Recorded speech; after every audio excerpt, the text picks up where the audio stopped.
જય શ્રી કૃષ્ણ. સર્વ વૈષ્ણવોને મારા ભગવદ સ્મરણ. અજ્ઞાનતિમિરાન્ધસ્ય જ્ઞાનાંજન શલાકયા ચક્ષુરુન્મિલિतं येन તસ્મૈ શ્રી ગુરવે નમઃ. શ્રી વલ્લભાધીશ કી જય. ગુસાઈજી પરમ દયાલ કી જય.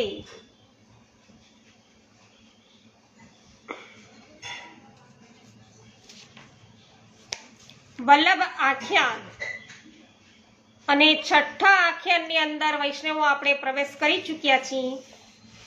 4 પંક્તિ સુધી ગોપાળદાસજી શું કહી રહ્યા છે, ગુસાઈજી એમનો ઉત્તર શું આપી રહ્યા છે એ આપણે જાણ્યું છે.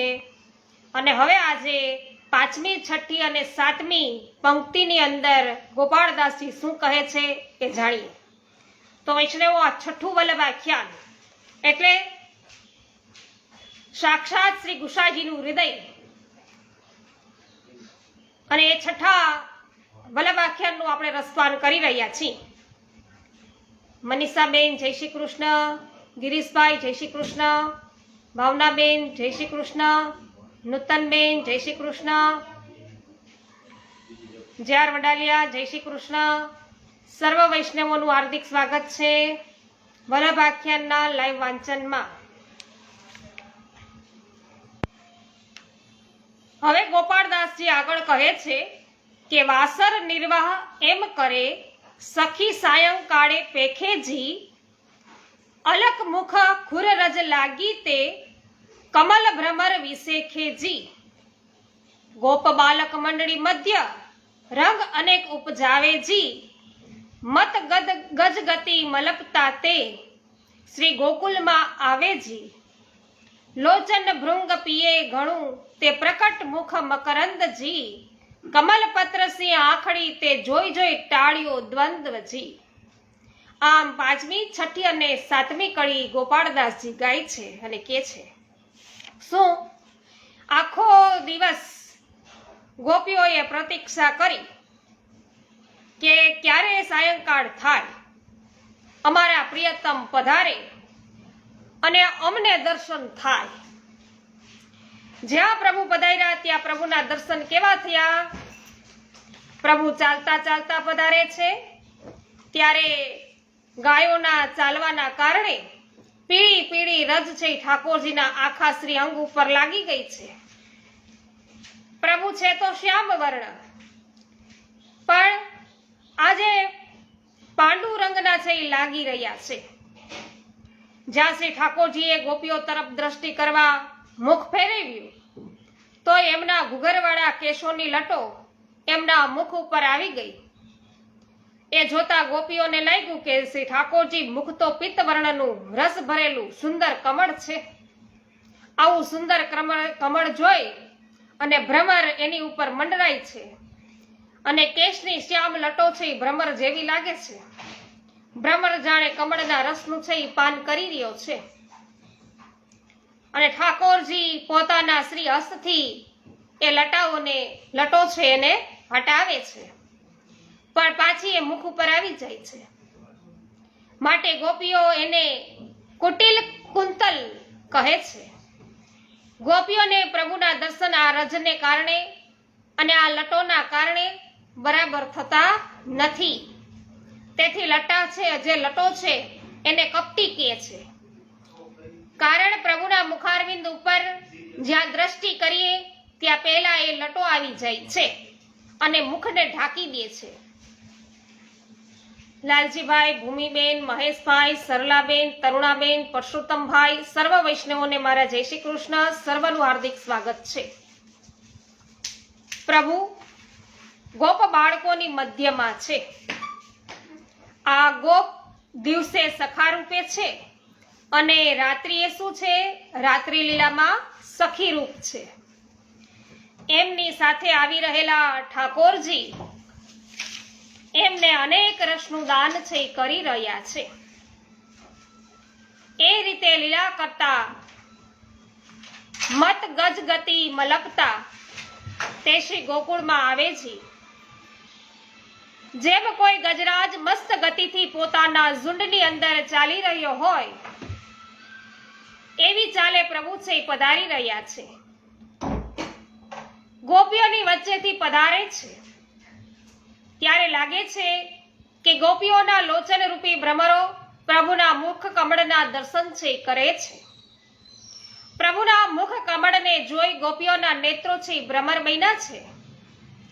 જેમ ભ્રમર કમળ ઉપર બેસી એમના રસનું પાન કરતો રહે એમ શ્યામ સુંદર જ્યારે પધારે ત્યારે ગોપીઓના નેત્રો ભ્રમર બની અને આપના મુખ કમળના રસ પીવા લાગે છે. આપના રસ સિવાય એને જગતનો બીજો કોઈ રસ ભાવતો નથી. શીતલબેન, પારુલબેન અને ગીતાબેન, કરશનભાઈ, આપ સર્વ વૈષ્ણવોનું હાર્દિક સ્વાગત છે. મારા જય શ્રી કૃષ્ણ. આપને જોયા પછી એને બીજું કંઈ છે એ જોવાનું મન થતું નથી. જ્યાં એમની દ્રષ્ટિ શ્રી ઠાકોરજીના નેત્રો ઉપર ગઈ ત્યારે નેત્રોથી ઠાકોરજીને સંકેત કર્યો. ગોપીઓના મનનો મનોરથ શ્રી ઠાકોરજીએ સ્વીકાર કર્યો. નેત્રો દ્વારા રસનું દાન છે એ કર્યું. તેથી કહે છે કે કમળ પત્ર સી આંખડી તે જોઈ અને દ્વંદ્વ છે એ ટાળ્યો છે. હું અને પ્રભુ બંને અલગ અલગ છીએ એવો દ્વંદ્વ હતો એ મટ્યો છે. એ ભાવ ગયો અને જાણે પોતે પ્રભુના સ્વરૂપમાં સમાઈ ગઈ હોય એવો અનુભવ છે એ ગોપીજનોને થયો. આ વાત 7મી ટૂંકમાં કહી. હવે 8મી ટૂંકમાં કહે છે કે ગોપીઓના નેત્રો એવા છે કે જે પ્રભુના દર્શન કરે અને બે દોષ છે એ મળ્યા વિના ન રહે. જ્યાં પ્રભુના દર્શનના અનેક સુખ છે ત્યાં બે દોષ પણ આવે છે. એક અસંતુષ્ટિ અને બીજો અતૃપ્તિ. નિર્ખત તૃપ્તિ ના હોય, કમલ મુખ નિર્ખત તૃપ્તિ ના હોય. આપણે કહીએ છીએ કે મન ભરીને પ્રભુના દર્શન કરવા, પણ આ દર્શન એવા છે કે જે કરી અને દુનિયામાં ન કોઈનું મન છે એ ભર્યું છે કે આપણું મન ભરાય. જેટલો પીતા જઈએ એટલી પ્યાસ ઓર વધતી જાય અને એવા રસ છે અને જેટલું પીએ એટલું વધારે અતૃપ્ત આપણે બન્યા કરે. માટે ગોપીઓને જ્યારે આપના મુખારવિંદના દર્શનથી સંતોષ ન થયો અને રૂપામૃત મેળવવાની કામના જાગી ત્યારે એમણે શું કર્યું તે હવે કહે છે. કૃષ્ણાબેન જય શ્રી કૃષ્ણ, રમેશભાઈ જય શ્રી કૃષ્ણ, પ્રભુદાસભાઈ, અનિલાબેન જય શ્રી કૃષ્ણ. સ્વાગત છે આપ સર્વ વૈષ્ણવોનું. જ્યારે રૂપામૃત મેળવવાની કામના જાગી ત્યારે એમણે શું કર્યું એ હવે કહે છે કે જોતા તૃપ્તિ ન ઉપજે પ્રભુ અધર સુધારસ પાયે જી. ભુજલતા ભીડી ભામિનીના ત્યારે દિવસ તાપ બુઝાયે જી.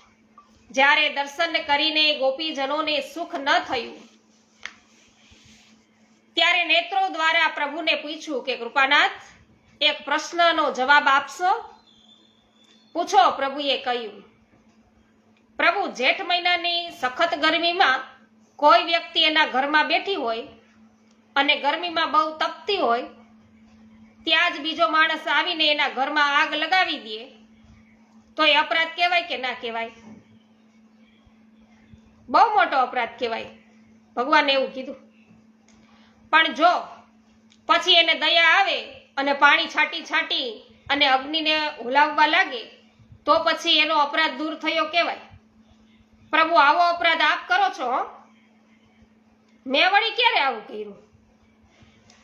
પ્રભુ એક તો આખા દિવસનો અમારા હૃદયમાં તાપ હતો અને આપના દર્શન માટે એ તાપ હતો.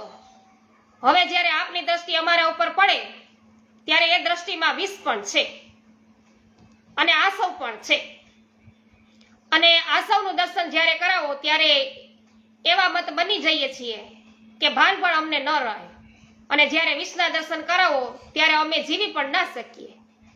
પ્રભુ આપની દ્રષ્ટિ તો અમને મારે છે હો, પણ પ્રભુ આપની પાસે એક અમૃત છે કે જેનાથી આપ અમને જીવાડી શકો. કયું અમૃત? આપનું અધરામૃત. દીપકભાઈ, માન્યાબેન, જમનભાઈ, અને સરલાબેન, આપ સર્વ વૈષ્ણવોનું હાર્દિક સ્વાગત છે. મારા જય શ્રી કૃષ્ણ.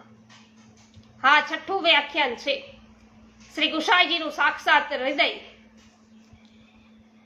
જેમ પ્રભુ આપના નેત્રોમાં રહેલા વિષ વડે આપ અમને મારો, એમ આપની અધરામૃતના એટલે કે અધર સુદારસનું દાન આપી અમને મરી ગયેલાને જીવાડો.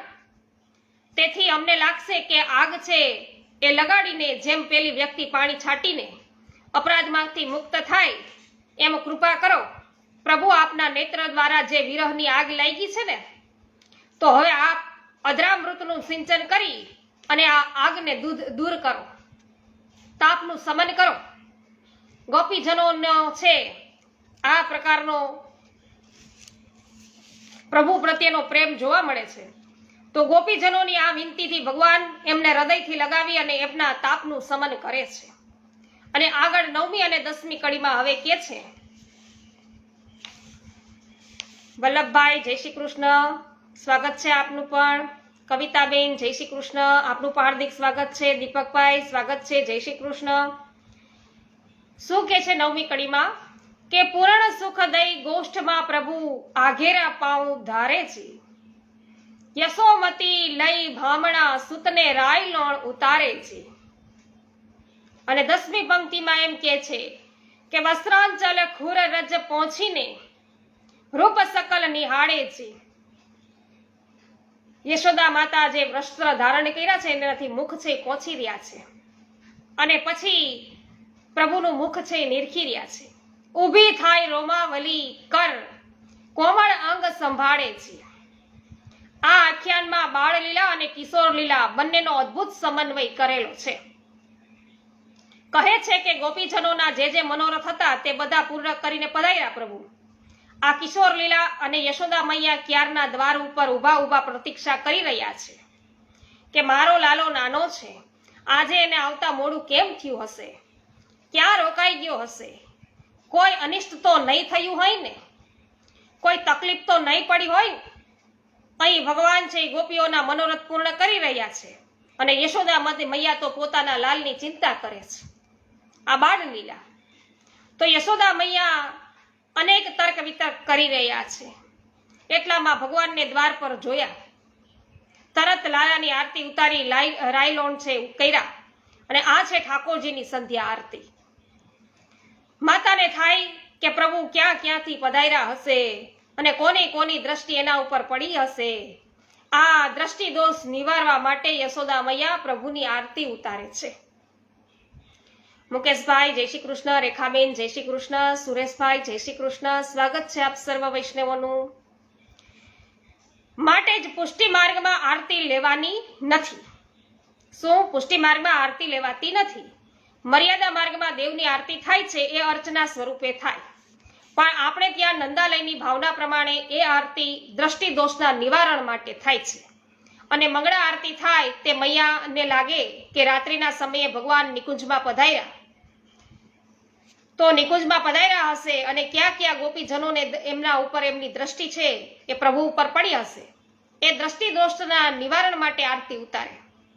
રાજભોગ સમયે મૈયા વિચાર કરે કે મારો લાલો છે એ આવા સુંદર શૃંગાર ધરીને બહાર ખેલવા પધારે છે, ત્યારે કોની દ્રષ્ટિ પડી હશે. એ દ્રષ્ટિ દોષના નિવારણ માટે આરતી થાય. આમ અલગ 4 આરતી થાય એના મૂળ ભાવ દ્રષ્ટિ દોષનો છે. એટલા માટે આપણે ત્યાં આરતી લેવાનો ક્રમ નથી. યશોદા મૈયા આરતી ઉતારીને ઠાકોરજીના ટગર દર્શન કરે છે, રાયલોન કરે છે, પ્રભુને વિનંતી કરે છે કે આ બાળક ઉપર કોઈ વિપત્તિ ન આવે, એના ઉપર આવનારી વિપત્તિ મારા ઉપર આવજો, મારા લાલાનો વાળ પણ વાંકો ન થાય.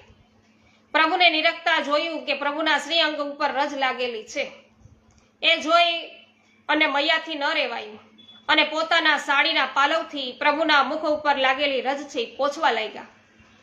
વસ્ત્રાંચલ મુખરજ પહોંચેજી રૂપ સકલ નિહાળેજી. જ્યાં રજ પહોંચીને મુખ જોયું તો લાગ્યું કે જાણે શ્યામ વાદળથી ચંદ્રમા છે ઢકાઈ ગયો હોય, અને વાદળ હટે એટલે ચંદ્રમા પ્રગટ થાય. બરાબર એવી જ રીતે રજ પહોંચતા પ્રભુના મુખારવિંદના દર્શન મૈયાને છે થઈ રહ્યા છે. રજરૂપી વાદળ હટ્યા અને અંદરથી શ્રી કૃષ્ણ ચંદ્રનો ચંદ્રમા છે પ્રગટ થયો અને એ ચંદ્રમાના દર્શન મૈયા ટગર ટગર કરી રહ્યા છે.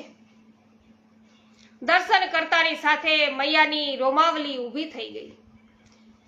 રૂવાળું છે, રૂવાડે રૂવાળું છે એ ઊભું થયું અને પોતાનું શ્રી હસ્ત લાલાના કોમળ શ્રી અંગ ઉપર ફેરવે છે અને પછી આગળ કહે છે,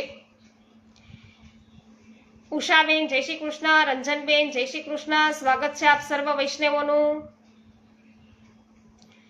કરી પેરે પેરે વારણા સુતને સદનમાં પધરાવેજી, સુંદરી ગૃહ કારજ મિસે વળી નિરખવાને આવેજી, ઉષ્ણોદક સોંધો ભળીને અંગ અંઘોળ કરાવેજી, અંગ વસ્ત્ર કરી સ્વચ્છ બપુને પાછે તેલ લગાવેજી. આમ 11મી અને 12મી કડીમાં કહ્યું છે કે મૈયાને અનિષ્ટની ચિંતા હતી. જ્યાં પ્રેમ હોય ત્યાં અનિષ્ટની અનેક શંકા થાય. શું થયું હશે, કેમ મોડું થયું હશે, કોની દ્રષ્ટિ પડી હશે, એમ વિચાર કરી મૈયા વારે વારે પ્રભુના ઓવારણા લે છે અને પછી ઘરમાં પધરાવે છે. જ્યાં પ્રભુને ઘરમાં પધરાવ્યા કે ગોપીઓ દર્શન કરવા આવી ગઈ. આ રસ્તો એવો છે, જેટલો પીઓ એટલા માટે એની છે એ પ્યાસ વધે. ખાલી દર્શન કરીને ગોપીઓને સંતોષ નાતો થયો. હજી તો હમણાં જ પ્રભુ ઘરમાં પધાર્યા છે અને ગોપીઓ કોઈને કોઈ બાનું કાઢી અને પાછા યશોદા મૈયાને મળવા આવી ગયા. એટલે ઈ બાને પ્રભુના પાછા દર્શન થાય. તો એટલી વારમાં તો એ અહીંયા યશોદા મૈયાના ઘરે આવે છે. પ્રભુ જાણે છે કે આ ગમે તે મિસે આવી છે પણ મને જોવા જ આવી છે. અને સવારે સમય મળે કે ના મળે, અત્યારે લાલાનું મુખ જોઈ લઉં. કારણ જે દિવસે લાલાનું મુખ જોઉં તે દિવસે બહુ દહીં દૂધ વેચાઈ જાય છે. અને આમ એ કહે છે એટલે મૈયાને લાગે છે કે જુઓ મારો લાલો બધાને કેટલો વાલો છે. મૈયાને વાત્સલ્ય ભાવ છે એ દેખાય અને ગોપીઓને માધુર્ય ભાવ દેખાય. બંને ભાવ એક સાથે ચાલે છે. ગોપીઓ કોઈ બહાનું કરીને દર્શન કરવા આવે અને પ્રભુ દ્રષ્ટિ કરવા એમના મનોરથ છે એ પૂરી દ્રષ્ટિ દ્વારા છે એ ગોપીઓના મનોરથ પૂરા કરે છે. તો મૈયાને થાય છે કે મારા લાલાને રજ ઘણી લાગી છે, એને ઉષ્ણોદકથી સ્નાન કરાવી દઉં, સુંદર તૈયાર કરી દઉં. ગરમ જળ લાવે, બહુ ગરમ પણ નહીં અને બહુ ઠંડુ પણ નહીં, એમાં સોંધો અત્તર ભેળવે અને જે ભક્ત અને ભગવાનના વચ્ચેના અંતરને કાપી દે એને કહેવાય અત્તર. જે આપણી અને ભગવાનની સુગંધને એક કરી દે એ અત્તર. અત્તર હાથમાં લઈ શ્રી ઠાકોરજીને સમર્પિત કરીએ એટલે આપણી અને પ્રભુની ખુશ્બુ એક થઈ ગઈ. તમે અને પ્રભુ એક થઈ ગયા. સોંધો ભેળવેલા ઉષ્ણોદકથી શ્રી ઠાકોરજીને સુંદર રીતે સ્નાન કરાવ્યું, પછી અંગ વસ્ત્ર કર્યું, સ્વચ્છ થયેલા શરીર ઉપર અત્તર સમર્પિત કર્યું.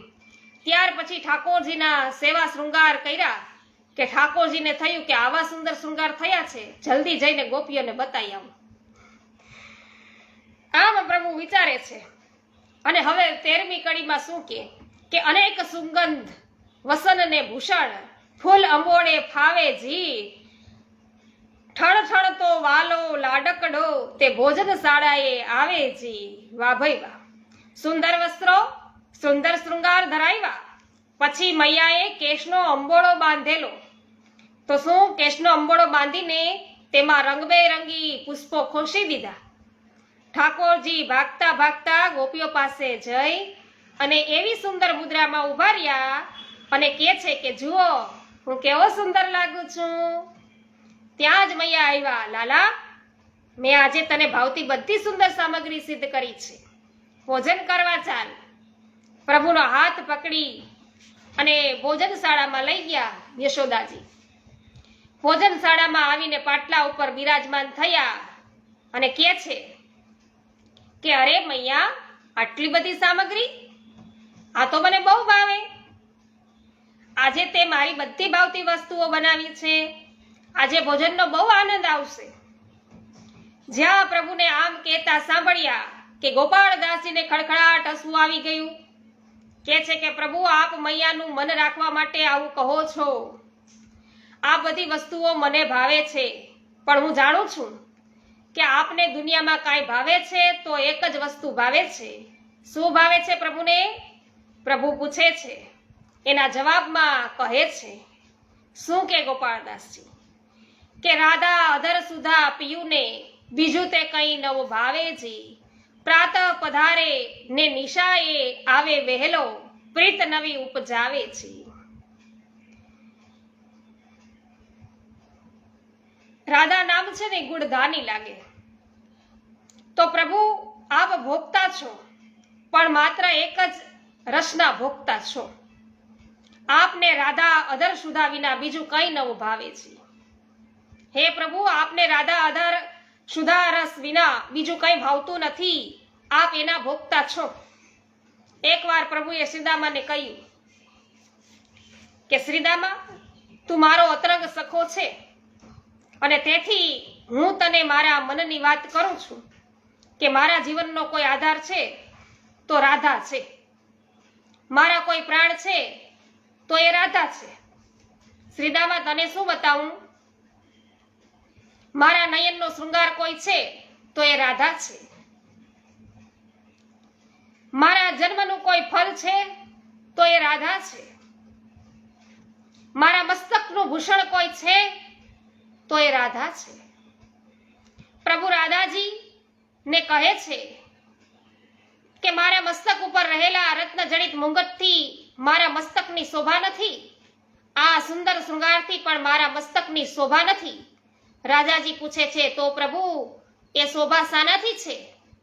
તો કે છે કે જ્યારે મારું મસ્તક ઝુકાવું અને આપનો શ્રીચરણ મારા મસ્તક ઉપર પધરાવો ત્યારે મારા મસ્તકની શોભા થાય છે. ઓહો વાલા, શું વાત કરી વૈષ્ણવ!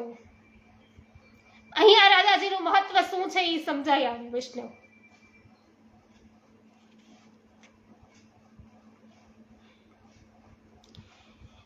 આગળ શું કે છે પ્રભુ કે જ્યારે આપ આપની બંને બાહુને મારા કંઠમાં પધરાવો ત્યારે મારા કંઠના શૃંગાર થાય છે.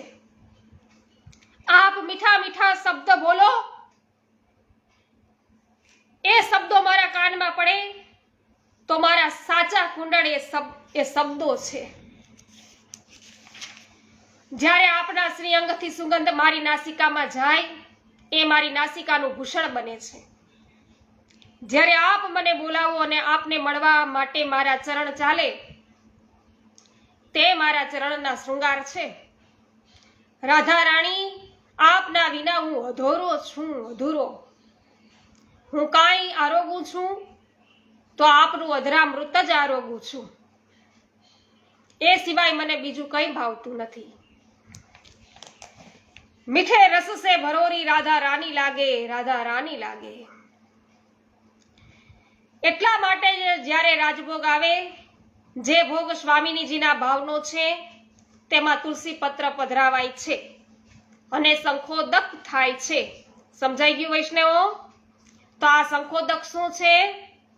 શંખનો આકાર કેવો છે? રાધાજીના અધર જેવો. એમાં જળ લઈ બધી સામગ્રીમાં છટકાવવામાં આવે. એનો અર્થ એવો કે હવે બધી સામગ્રી રાધા અધર સુધા બની છે. હવે શ્રી ઠાકોરજી એ આરોગ્ય છે. કેટલી ગહન વાત વૈષ્ણવ અહીં કરી છે. એટલા માટે કહ્યું કે રાધા અધર સુધા વિના પીયું ને બીજું તે કંઈ નવ ભાવે છે. પ્રાતઃ પધારે ને નિશાએ આવે વાલો પ્રીત નવી ઉપજાવે છે. રાત્રિના સમયે પણ અનેક નવીન લીલાઓ દ્વારા આપ નવીન પ્રીતિને જગાવે છે. પણ જ્યારે આપ ભોજન કરવા બિરાજ્યા ત્યારે કહ્યું કે આ સામગ્રી મને બહુ ભાવે છે, આ સામગ્રી બહુ સુંદર છે. આમ કહેતા કહેતા પોતે બધી સામગ્રી પ્રભુ આરોગ્યા છે. મંજુબેન, રમેશભાઈ, લતાબેન, નકુમભાઈ, આપ સર્વ વૈષ્ણવોનું હાર્દિક સ્વાગત છે. મારા જય શ્રી કૃષ્ણ.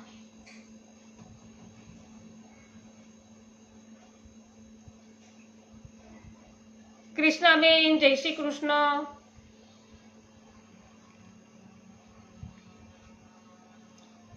માતાનું મન રજવા વાલો આરોગ્ય બહુ સ્વાદેજી, સુગંધ બીડી કર ધરીને ઉઠ્યા નુપુર ને નાદેજી.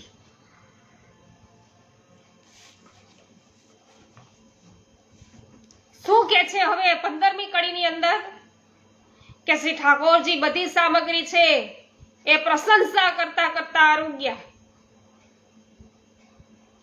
અને ગોપાળદાસજી કે છે કે મેં આપની ચોરી પકડી પાડી, માતાને પ્રસન્ન કરવા માટે આપ આ સામગ્રી પ્રશંસા કરી કરીને આરોગ્ય છો.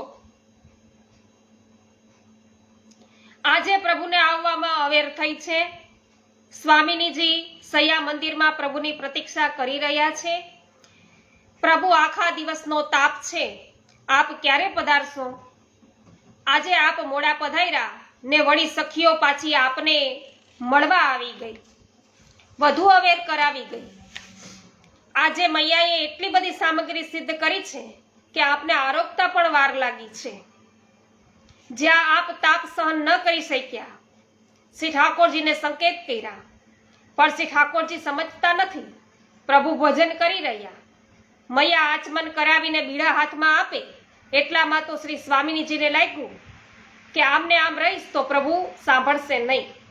એટલે પ્રભુને બતાવવા માટે કે હું આપની પ્રતીક્ષા કરી રહી છું, પોતાના ચરણને ઊંચો કરી અને પોતાના ચરણમાં ધરેલા નુપુરનો છમછમ નાદ કર્યો રાધાજીએ.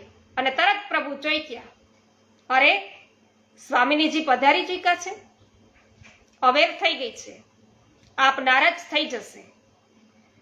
ન આચમન કરવા રહ્યા કે ન બીડા કરવા લેવા રહ્યા. એક હાથમાં આચમનની જારી પકડી અને બીજા હાથમાં બીડું લઈને ભાગતા ભાગતા સૈયા મંદિરમાં પધાર્યા અને સુંદર બીડી કર ધરીને ઉઠ્યા નુપુરને નાદેજી. આમ એટલે કહ્યું, ક્યાં નુપુરના નાદે પ્રભુ ઉઠ્યા? તો કે સ્વામિનીજીના નુપુરના નાદે પ્રભુ ઉઠ્યા. સૈયા મંદિરમાં જઈ સ્વામિનીજીને કહે છે, જુઓ આપને માટે હું આવી ગયો છું, આ બીડી પહેલા આપ આરોગો પછી હું લઉં. લે રાધે गिरधर दे पढ़ाई अपने मुख की सुंदर बीड़ी. શ્રી સ્વામિનીજીએ એ બીડી આરોગી અને પછી શ્રી ઠાકોરજીને આરોગાવી.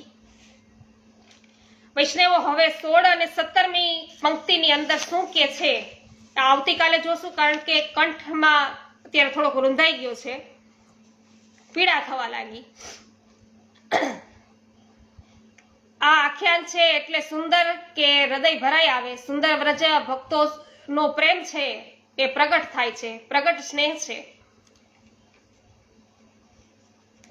અને પ્રેમના પણ આપણને દર્શન થાય છે. ખૂબ સરસ કહ્યું કૃષ્ણાબેન. એવી જ લાગણીઓ છે, એવો જ અનુભવ છે અત્યારે થઈ રહ્યો છે.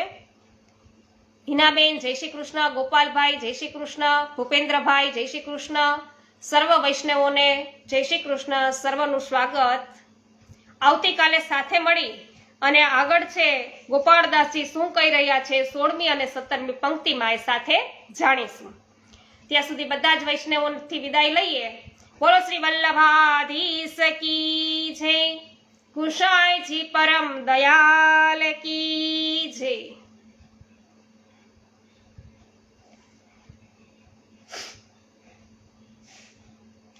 નૂતનબેન જાવિયા કહી રહ્યા છે, સાચી વાત છે. જય શ્રી કૃષ્ણ. ખૂબ ખૂબ આભાર ભૂમિબેન. સર્વ કઈ પ્રભુ કૃપા છે.